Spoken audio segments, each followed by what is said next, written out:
Çox gec olsa bu mövzu haqqında danışmaq istəyirəm. Bunlardan biri də Avatardır. Yəni bilirsiniz ki, 2026-cı ildə Avatarın yeni seriyası çıxacaq və burada tasarımlar görürük. Məncə hamının yenə favorisi Zukodur. Çox da yaxşıdır, qalanlar da pis deyil. Burada görürsüz ki, bildiyimiz bir hava bükəndir və tatolardan zaten bəlli olur.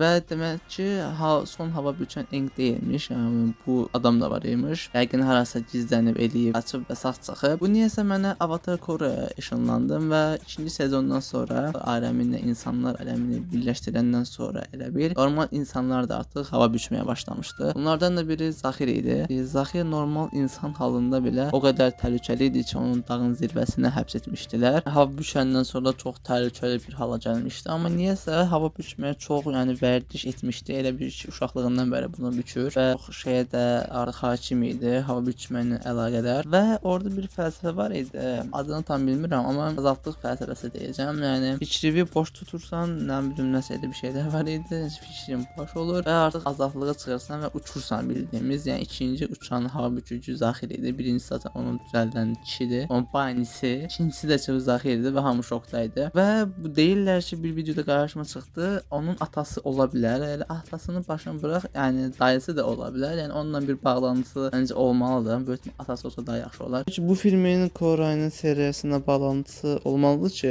Koranın olmasının bir səbəbi olur. Olmasa da belə yenə yaxşı bir serialdır. Mənim deyəcəyim bu qədərdir. Like atmağı, abunə olmağı və özünüzə yaxşı baxmağı unutmayın. Sağ olun, salamat qalın.